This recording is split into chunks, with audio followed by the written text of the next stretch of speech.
Hello 26 జనవరి 2025న 76వ గణతంత్ర దినోత్సవాన్ని అనగా రిపబ్లిక్ డేని మనం జరుపుకోబోతున్నాం. రిపబ్లిక్ అనే పదం ఎక్కడి నుంచి వచ్చింది?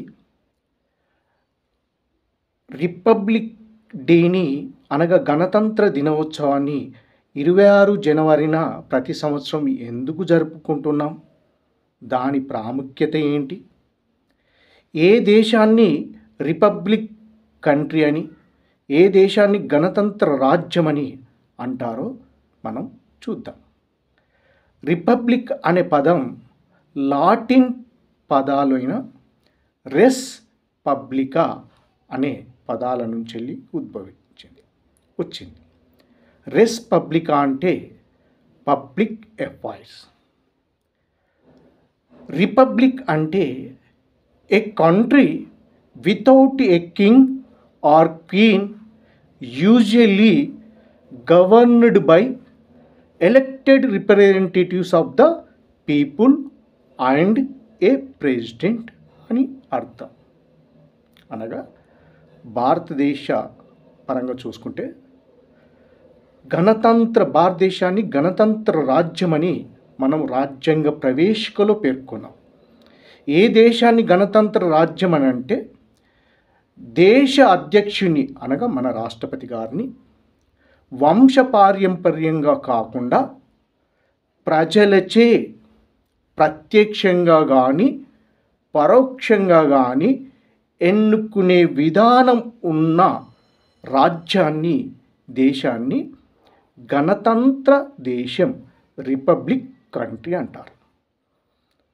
భారత రాష్ట్రపతి గురించి భారత రాజ్యాంగంలో 52 ఆర్టికల్ నుంచి వెళ్ళి 62 ఆర్టికల్స్ వరకు పేర్కొనడం జరిగింది. 52 ఆర్టికల్లో భారతదేశానికి రాష్ట్రపతి ఉంటారు, వీరు దేశాధినేతగా వ్యవహరిస్తారు అని ఉంటుంది. 53వ ఆర్టికల్లో దేశ పరిపాలన మొత్తం రాష్ట్రపతి పేరు పైన నిర్వహించబడుతుంది అని పేర్కొంటుంది. 54వ ఆర్టికల్ రాష్ట్రపతి ఎన్నిక గురించి పేర్కొంటుంది. 55వ ఆర్టికల్ రాష్ట్రపతి ఎన్నిక విధానం గురించి పేర్కొంటుంది. భారతదేశంలో భారత రాష్ట్రపతి గారిని వంశపారంపర్యంగా నియమించడం అనేది ఉండదు. ఏ విధంగా ఎన్నుకుంటారంటే లోక్సభకు, రాజ్యసభకు ఎన్నికైన ఎంపీలు, అదేవిధంగా రాష్ట్రాలలోని శాసనసభలకు మరియు కేంద్రపాలిత ప్రాంతాల యొక్క శాసనసభలకు ఎన్నికైన ఎమ్మెల్యేలు, వీరంతా రాష్ట్రపతి గారిని ఎన్నుకుంటారు.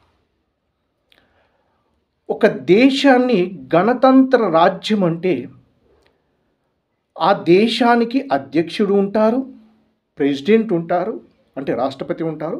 వీరు ప్రజలచే ప్రత్యక్షంగా కానీ పరోక్షంగా కానీ ఎన్నుకునే విధానం కలిగిన రాజ్యాన్ని గణతంత్ర రాజ్యం అని అంటారు. మరి మనం భారతదేశానికి రాజ్యాంగం ఉంది. ఈ రాజ్యాంగం 26 జనవరి 1950 నుంచి అమల్లోకి వచ్చింది. ఆ రోజు మనం మొదటి గణతంత్ర దినోత్సవాన్ని జరుపుకున్నాం. స్వతంత్రం అనేది 15 ఆగస్టు 1947లో భారతదేశానికి రావడం జరిగింది. రాజ్యాంగ రచన అనేది 26 నవంబర్ 1949లో ఆమోదించుకున్నాం, కంప్లీట్ అయిపోయింది. మరి ఆమోదించుకున్న రోజునే రాజ్యాంగం అమలులోకి రాకుండా రాజ్యాంగ పరిషత్ సభ్యులు 26 జనవరి 1950 నుంచి వెళ్ళి అమలులోకి మన రాజ్యాంగాన్ని తెచ్చుకోవడం జరిగింది. అనగా 2 నెలల సమయం, అనగా 26 నవంబర్ 1949లో రాజ్యాంగాన్ని ఆమోదించుకున్నాం. రాజ్యాంగం పూర్తి స్థాయిలో అమలులోకి రావడానికి 26 జనవరి 1950 వరకు, అనగా 2 నెలలు తాత్కాలికంగా వాయిదా వేయడం జరిగింది. దీనికి ఒక చారిత్రక కారణం ఉంది. ఆ కారణం ఏమంటే స్వతంత్రోద్యమ కాలంలో 1929 డిసెంబర్లో లాహోర్లో భారత జాతీయ కాంగ్రెస్ సమావేశం అవుతుంది నెహ్రూ ఆధ్వర్యంలో. ఈ సమావేశంలో భారత జాతీయ కాంగ్రెస్ 26 జనవరిని ప్రతి సంవత్సరం 26 జనవరిని 1930 నుంచి వెళ్ళి పూర్ణ స్వరాజ్గా డిక్లేర్ చేస్తూ తీర్మానం చేసింది. అనగా భారతీయులను మనం స్వతంత్ర దినోత్సవంగా పూర్ణ స్వరాజ్ దినోత్సవాన్ని మనం జరుపుకున్నాం. 26 జనవరి 1930 నుంచి వెళ్ళి భారతదేశానికి స్వతంత్రం వచ్చేంత వరకు స్వతంత్ర దినోత్సవాన్ని మనం జరుపుకున్నాం. స్వతంత్రం వచ్చిన తర్వాత మనం 15 ఆగస్ట్ 1947ని ఇప్పుడు కంటిన్యూగా మనం స్వతంత్ర దినోత్సవం జరుపుకుంటున్నాం. కానీ స్వతంత్రోద్యమ కాలంలో స్వతంత్రోద్యమకారులు భారతీయులంతా పూర్ణ స్వరాజ్ దినోత్సవం అంటే స్వతంత్ర దినోత్సవంగా 26 జనవరిని 1930 నుంచి వెళ్ళి జరుపుకోవడం జరిగింది. ఈ చారిత్రక ఘటనకు గుర్తుగా భారత రాజ్యాంగాన్ని 2 నెలలు వాయిదా వేసి అంటే 26 నవంబర్ 1949లో ఆమోదించుకున్నా కూడా 26 జనవరి 1950 వరకు తాత్కాలికంగా వాయిదా వేయడం జరిగింది.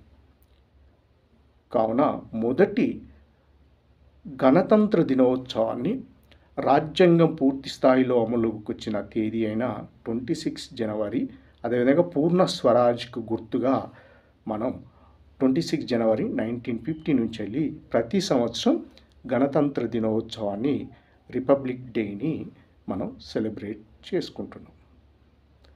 ప్రతి సంవత్సరం రిపబ్లిక్ డే ఉత్సవాలకు ఒక ముఖ్య అతిథిని ఆహ్వానించే విధానం ఉంది.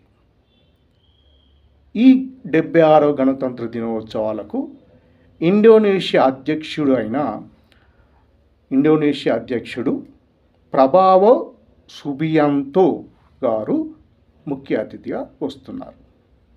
అదేవిధంగా రిపబ్లిక్ డే యొక్క థీమ్ 76th యొక్క రిపబ్లిక్ డే యొక్క థీమ్ ఏమంటే స్వర్ణిం భారత్ విరాసత్ ఔర్ వికాస్, అనగా బంగారు భారతదేశం వారసత్వం మరియు అభివృద్ధి అనే థీమ్తో జరుపుకుంటున్నాం.